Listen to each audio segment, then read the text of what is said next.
नमस्ते दोस्तों, आज हम डिस्कस करते हैं जो जीएसटी या 3B में चेंजेस जनवरी की जो आप रिटर्न फरवरी में भरेंगे, उसमें इंटरेस्ट में और आईटीसी में एडजस्टमेंट में क्या-क्या चेंजेस आए हैं, जो कि आप फरवरी अपनी जीएसटी या 3B में देख पाएँगे।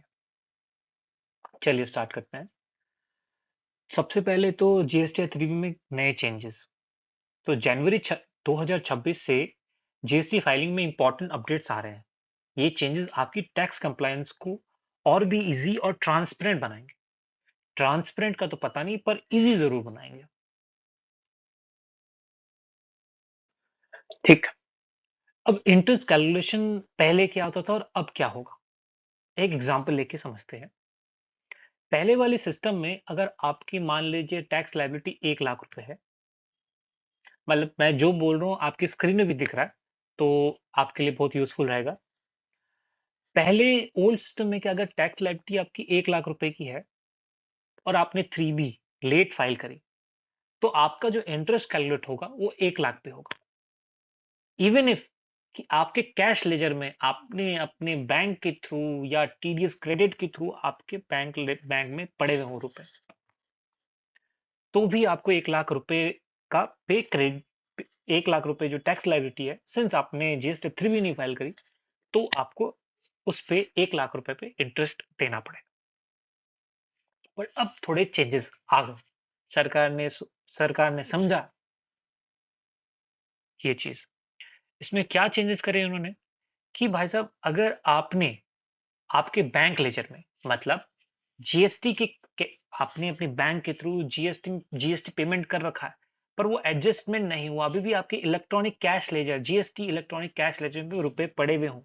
हमारे एग्जांपल में अगर वो 40,000 अभी आपकी इलेक्ट्रॉनिक कैश लेजर बैलेंस में पड़ी हो, तो आपको जो इंटरेस्ट पहले जो लाख रुपए में देना पड़ता, वो आपको खाली 60,000 में देना है। दैट इज़ 1 लाख आपकी लायबिलिटी बनती थी और इलेक्ट्रॉनिक कैश लेजर में सिंस आपने ऑलरेडी पेमेंट कर रखा है या कैश बैलेंस पहले से है, तो नेट आपको 60,000 पे इंटरेस्ट देना।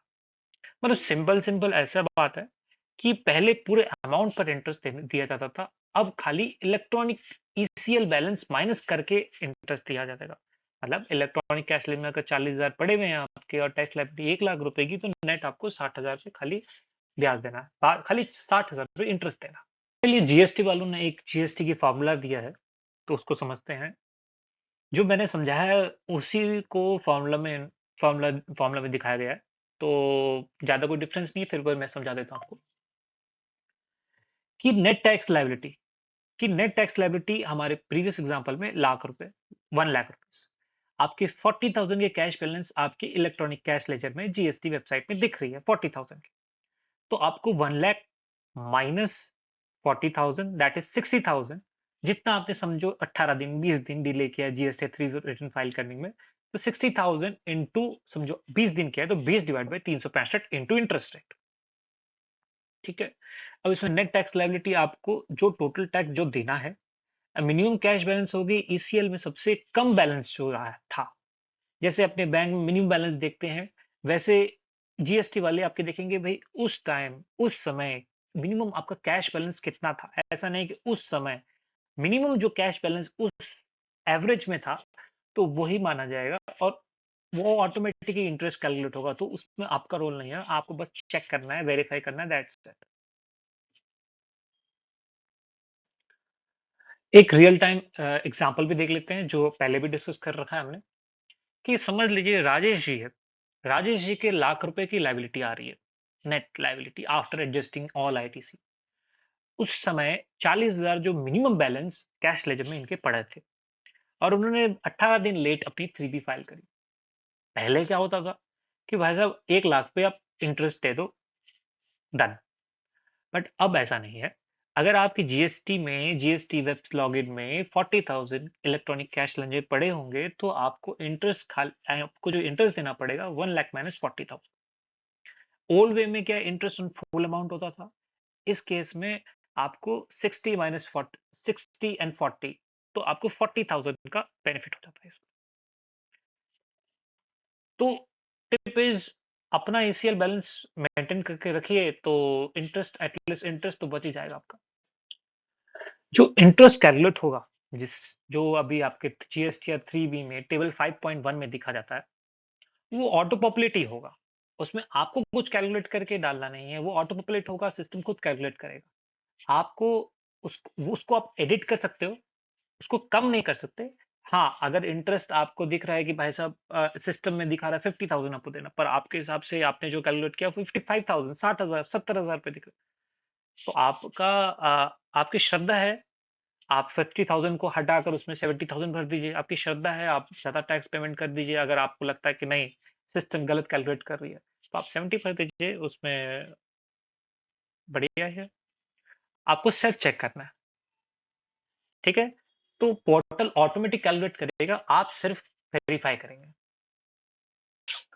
तो टैक्स लायबिलिटी ब्रेकअप टेबल, आपने कोई सप्लाई, कोई जीएसटी अपने सेल्स के बिल, फरवरी के बिल वो आपने मार्च पे रिपोर्ट करे, तो वो पोर्टल ब्रेकअप देगा आपको इंटरेस्ट का, आपको अलग से कैलकुलेट नहीं करना। एग्जाम्पल, फरवरी 2026 की सप्लाई आपने मार्च में रिपोर्ट कर, तो पोर्टल ऑटोमेटिकली दिखा देगा कि फरवरी पीरियड का टैक्स कितना और मार्च में का कितना।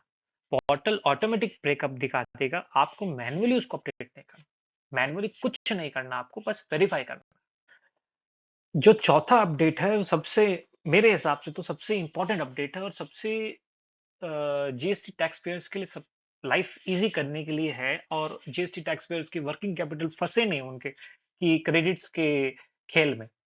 तो एटलीस्ट गवर्नमेंट ने सोचा है और इन्होंने बहुत अच्छे अच्छे चेंजेस, ये जो आप जनवरी की रिटर्न फाइल करेंगे फरवरी में, वो उन्होंने चेंज करे। तो उसमें किया क्या है उन्होंने, पहले एग्जाम्पल, फिर क्या पहले क्या होता था कि आईजीएसटी क्रेडिट सबसे पहले, अगर आपकी जीएसटी की लाइबिलिटी बन रही है, तो अगर आपकी आईजीएसटी क्रेडिट होती थी, सीजीएसटी क्रेडिट होती, आईजीएसटी क्रेडिट होती थी, तो जो लाइबिलिटी होती थी वो पहले आईजीएसटी क्रेडिट एडजस्ट होती थी, उसके बाद सीजीएसटी होती थी एंड उसके बाद एचजीएसटी होती थी, ठीक है ना? पर अब न्यू चेंजेस उन्होंने किया कि अगर आपके आईजीएसटी पेबल है, आप आईजीएसटी क्रेडिट से पहले एडजस्ट कर लो, उसके बाद आपके पास ऑप्शन है कि या तो आप सीजीएसटी क्रेडिट से एडजस्ट कर लो या जीएसटी क्रेडिट क्रेडिट से एडजस्ट कर लो, ठीक है? तो इससे प्रैक्टिकली अगर मैं बोलूँ कि इस रूल की वजह से, जो पुराने रूल, उस वजह से एचजीएसटी का क्रेडिट हरदम आपके वो इकट्ठे हो जाता था और कभी यूज़ नहीं हो पाता था। तो बहुत सारी कंपनियों के जीएसटी आप लॉगिन करोगे या आपके खुद के होंगे, तो एचजीएसटी का बैलेंस आपका लॉगिन करते हैं, तो आपको डैशबोर्ड में दिखेगा। खाली एचजीएसटी का बैलेंस दिखेगा मोस्ट ऑफ द केसेस। क्योंकि वो जीएसटी का बैलेंस, वो एचजीएसटी का बैलेंस नहीं है, वो आपके रुपए हैं जो वहाँ फँसे हुए हैं। जीएसटी जो आपने खर्चे करे हैं या आपने कोई परचेज़ किया है, उसमें आपने लोकल परचेज़ किया है, वो जीएसटी का balance is the GST amount जो आपने दे रखा है गवर्नमेंट को। वो आपके ब्लॉक्ड है, वो आप यूज़ नहीं कर पा रहे because of the old rule. इस सरकार ने ये समझा और इन्होंने नया रूल लाया कि चलिए भाई साहब, पहले आप आईजीएसटी का जो पेबल है, वो आईजीएसटी क्रेडिट से एडजस्ट कर लो। उसके बाद सीजीएसटी, एजीएसटी का आपके पास ऑप्शन है, या तो एजीएसटी को यूज़ कर लो या सीजीएसटी को, जैसे आपके मन है वैसे कर लो। चलिए, फिर हम डिस्कस करते हैं ये स्लाइड में क्या लिखा हुआ। आईटीसी क्रॉस यूटिलाइजेशन में फ्लेक्सिबिलिटी। आईजीएसटी आईटीसी पहले, आईजीएसटी क्रेडिट सबसे पहले यूज़ होगा। आईजीएसटी लायबिलिटी जो बची हो, अगर आईजीएसटी देने के बाद, अब आपकी मर्ज़ी वो सीजीएसटी या एजीएसटी किसी भी ऑर्डर में आप यूज़ करें। तो पुराने नियम क्या थे? आईजीएसटी आईटीसी पहले यूज करना मैंडेटरी था, फिर आईजीएसटी लायबिलिटी को सीजीएसटी एसजीएसटी से पे करना हो सकता था, पर ऑर्डर सिस्टम ड्राइवन था, फिक्स्ड सीक्वेंस, टैक्स पेयर की चॉइस नहीं थी, फ्लेक्सिबिलिटी नहीं थी। बट नए रूल्स में क्या हो गया, आईजीएसटी आईटीसी पहले यूज करना कंपल्सरी रहेगा, वो तो पहले भी थे, बट आईजीएसटी लायबिलिटी बची हो, फिर सीजीएसटी या एजीएसटी क्रेडिट किसी भी सीक्वेंस में आप यूज कर सकते हैं। टैक्स पेयर को कंट्रोल मिलेगा उससे, आपकी मर्जी, आप कैसे यूज करो। फ्लेक्सिबल ऑर्डर, पहले सीजीएसटी या पहले एजीएसटी आप डिसाइड कर, कितना अमाउंट वो भी आप डिसाइड कर, टैक्स पेयर डिसाइड कर, सरकार नहीं, टैक्स पेयर डिसाइड करे। वर्किंग कैपिटल आपका पैसा है, आपका, आपने पेमेंट किया सरकार को, आपकी मर्जी, इसमें सरकार की मर्जी नहीं चलेगी, सरकार ने ये साफ कर दिया। कि आपके पैसे आपने ब्लॉक करे, आप उसको यूज़ करना है वैसे यूज़ करिए। वर्किंग कैपिटल मैनेजमेंट बेटर हो। तो जनवरी 2026 से 6.1 में ये फ्लेक्सिबिलिटी मिलेगी। पहले स्ट्रिक्ट सीक्वेंस फॉलो करना पड़ता था। सिंपल मतलब अगर सिंपली अगर आपको समझाऊँ मैं, पहले आईजीएसटी लायबिलिटी को सीजीएसटी और एचजीएसटी क्रेडिट से पे करना अलाउड था। पर सिस्टम डिसाइड करता था किस ऑर्डर में। वो ऑर्डर था कि पहले आईजीएसटी लायबिलिटी पहले आईजी3 से एडजस्ट होती है, फिर सीजीएसटी अगर क्रेडिट सीजीएसटी लायबिलिटी एडजस्ट होने के बाद बच जाता है तब सीजीएसटी क्रेडिट से होती है। और देन एट लास्ट फिर भी अगर कुछ पेबल बच जाता है और एजीएसटी लायबिलिटी के साथ एजीएसटी का क्रेडिट एडजस्ट करने के बाद फिर भी अगर कुछ बच जाता है तब वो एजीएसटी से एडजस्ट होता है। इस कारण एजीएसटी की हरदम बैलेंसेस रह ही जाते हैं जो आपकी वर्किंग कैपिटल ब्लॉक करते हैं। ठीक है। पर ये न्यू चेंजेस के बाद क्या है, अब आईजीएसटी क्रेडिट खत्म होने के बाद आप खुद डिसाइड कर सकते हैं पहले सीजीएसटी क्रेडिट यूज करें या एचजीएसटी क्रेडिट यूज करें। ये है फ्लेक्सिबिलिटी। ऐसा एग्जांपल भी ले लेते हैं कि ओल्ड रूल और न्यू रूल में क्या डिफरेंस होता है प्रैक्टिकली, कहाँ ये जो चेंजेस करें न्यू रूल्स में, कहाँ टैक्स पेयर्स को इसका बेनिफिट मिल रहा है, या ये एग्जांपल से ये भी क्लियर हो जाएगा कि ये रूल एक्चुअल में चेंज लाने से किन को इफेक्ट पड़ेगा या किन को बेनिफिट मिलेगा। मान लीजिए आपकी लायबिलिटी जो आपको नेट ऑफ आईटीसी 3B में आपको जो टैक्स पेमेंट करना है, वो आईजीएसटी के 50,000 है, सीजीएसटी की 1.5 लाख है, एसजीएसटी की 1.5 लाख है।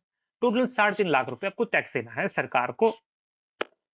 अब उस महीने आईजीएसटी का बैलेंस, आईटीसी का बैलेंस, इनपुट टैक्स क्रेडिट जो आपने खर्चे किए या परचेज किया, उनमें जो आपने जीएसटी पेमेंट किया है, जिसको हम जीएसटी के भाषा में इनपुट टैक्स क्रेडिट बोलते हैं, वो आईजीएसटी की बैलेंस है 10,000, सीजीएसटी की 1.5 लाख, एचजीएसटी की 2 लाख, टोटल 3,60,000 जो स्क्रीन में आपको दिख रही है। तो कुल मिला के भाई साहब ऐसा है, 3.5 लाख रुपए आपको लायबिलिटी देनी है और 3,60,000 आपके क्रेडिट पड़ी हुई है। पहले का सिस्टम था कि अब इस केस में आईजीएसटी 50,000 है, तो आईजीएसटी का और क्रेडिट अपना 10,000 है, तो 40,000 पहले तो ये एडजस्ट हो गया, 40,000 आपको और रह गए आईजीएसटी पेबल में। रूल ये है कि भाई फिर नेक्स्ट हम लेते हैं सीजीएसटी का एडजस्ट कर सकते हैं। सरकार बोलती है कि भाई एचजीएसटी क्रेडिट आप यूज नहीं कर सकते सेकंड में। आपको अगर आईजीएसटी पहले तो आईजीएसटी क्रेडिट यूज खत्म करना पड़ेगा, फिर सीजीएसटी का क्रेडिट खत्म करना पड़ेगा एंड फिर एचजीएसटी का क्रेडिट बच जाता तो फिर एचजीएसटी का क्रेडिट भी आप यूज कर सकते हैं। तो हमारे वाले किस्से में, पुराने वाले किस्से में क्या था, आईजीएसटी पेबल 50,000 थे, तो पहले अपने आईजीएसटी क्रेडिट 10,000 उसमें एडजस्ट हो गया, बचे 40,000। वो 40,000 सेकंड हम जाते हैं सीजीएसटी क्रेडिट की तरफ। जो सीजीएसटी क्रेडिट 1.5 लाख का पड़ा हुआ, उसमें से 40,000 मैं यूज कर लेता हूँ आईजीएसटी पेबल देने के लिए। तो बचा सीजीएसटी का 1,10,000। ठीक है। और सीजीएसटी पेबल रहे 1.5 लाख रुपए।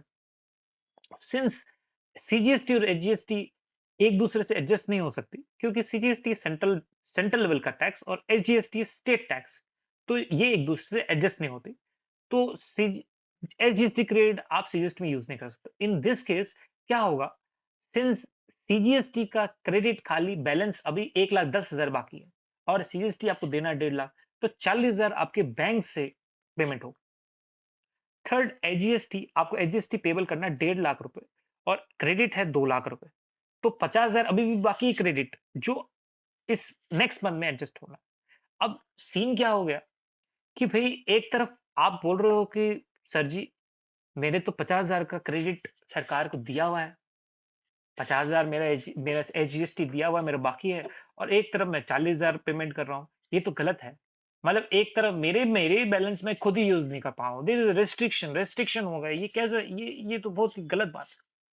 इसको सरकार ने एड्रेस किया और सरकार ने इसमें चेंजेस लाए। क्या चेंजेस लाए? जो फर्स्ट प्रोसेस है कि भाई IGST payable, IGST first, IGST credit adjust होगा, ये सेम टू सेम ही है। उसके बाद जो ऑप्शन है रेस्ट्रिक्शन, जो था कि भाई आईजीएसटी का क्रेडिट क्लोज हो गया, फिर सीजीएसटी का क्रेडिट यूज करना, फिर एचजीएसटी का, वो रूल को सरकार ने चेंज कर दिया कि sir tax, GST tax payers, आप या एचजीएसटी क्रेडिट यूज कर सकते हो या सीजीएसटी क्रेडिट यूज कर सकते हो, आपका ऑप्शन, आपके पैसे हैं, आप यूज करिए, आप एडजस्ट करिए और हमें जीएसटी रिटर्न फाइल करिए और हमें पेमेंट करिए। तो नए वाले में क्या, किस्से में क्या हो गया, नए वाले रूल में तो आईजीएसटी 50,000, 10,000 एडजस्ट हो गए, 40,000 देने हैं। अब वो 40,000 में एचजीएसटी से मैं जो जो मेरे 2 लाख एक्स्ट्रा क्रेडिट पड़े हुए हैं एचजीएसटी में, उसको यूज करूंगा। ठीक है, तो 2 लाख यूज, उसमें 40,000 तो बचे 1,60,000 एचजीएसटी के, और सीजीएसटी में बच गए 1.5 लाख। तो मेरा सिंस सीजीएसटी पेबल मेरा 1.5 लाख का था, मेरा सीजीएसटी से जीरो हो गया, और एचजीएसटी मेरा 1.5 लाख का पेबल था, और वहां मेरे 1,60,000 एचजीएसटी के बैलेंस है, बचे 10,000। फिर भी मेरे पास 10,000 क्रेडिट बच गए, जो कि मैं नेक्स्ट मंथ में यूज कर सकता हूँ। पुराने किस्से में, पुराने रूल्स में मेरा था कि मेरे 40,000 का बैंक से पेमेंट करना पड़ा, और 50,000 मेरे क्रेडिट बैलेंस पड़े हुए थे, वो मेरे को दुख रहे थे। बट नए सिस्टम में क्या कर दिया कि भाई आपको कैश पेमेंट कुछ नहीं करना, बैंक से कुछ नहीं देना, 10,000 जो है वो अगले मंथ में एडजस्ट। क्यों नए रूल्स में क्या चेंजेस लाया दिया उन्होंने? तो ओल्ड रूल में क्या था, 50,000 एचजीएसटी क्रेडिट बेकार पड़ा था, पर 40,000 कैश में जीएसटी में भरना पड़ा था। ये दुखते हैं भाई साहब। फिर न्यू रूल, एचजीएसटी क्रेडिट से आईजीएसटी गैप पे किया, सीजीएसटी क्रेडिट अपनी लायबिलिटी के लिए बचा लिया, कैश फ्लो बेनिफिट 40,000 का फर्क पड़ गया, 40,000 आपके बच गए। तो इसमें ये देख सकते हैं अपने 2026 update moves from system lock to strategy based, मतलब सिस्टम, पहले ये सिस्टम कैलकुलेट करता था, पर अब आपकी स्ट्रैटेजी काम करेगी इसमें कि भाई क्या, कौन कौन सा यूज करना है, एडजस्ट यूज करना है, सीजीएसटी यूज करना है। आप खुद डिसाइड कर सकते हैं कि किस क्रेडिट से आईजीएसटी बैलेंस पे करे, अननेसेसरी कैश पेमेंट से बच सकते हैं जब सरप्लस क्रेडिट अवेलेबल हो तो। छोटा सा चीज है कि भाई सर मैंने तो अपना जीएसटी रजिस्ट्रेशन कैंसिल करा लिया, मेरे को नेक्स्ट जीएसटी अब 3B में भरना ही नहीं है, तो अब मैं अपने इंटरेस्ट कैसे पेमेंट करूं, क्योंकि इंटरेस्ट की कैलकुलेशन नेक्स्ट जीएसटी या 3B में दिखती है। तो जब मेरा रजिस्ट्रेशन ही कैंसिलेशन के लिए मैंने डाल दिया, तो next GST three, since GST cancel होगा तो नेक्स्ट महीने की जीएसटी 3B मेरे को भरनी नहीं है, तो मेरा इंटरेस्ट आएगी कहाँ पर? तो उन्होंने, जीएसटी वालों ने ये क्लियर किया कि भाई साहब आपको जो इंटरेस्ट कैलकुलेट होगा, वो आप जो जीएसटी 10 फाइनल रिटर्न होती है, जब रजिस्ट्रेशन कैंसिल होती है तो एक फाइनल रिटर्न आपको भरनी पड़ती है जीएसटी 10, तो वो उसमें कैलकुलेट होकर उसमें पेमेंट करनी पड़ेगी आप। ठीक है, तो रजिस्ट्रेशन कैंसिल से पहले सब रिटर्न टाइम फल फाइल करें, नहीं तो जीएसटी 10 में आपको इंटरेस्ट देना पड़ेगा।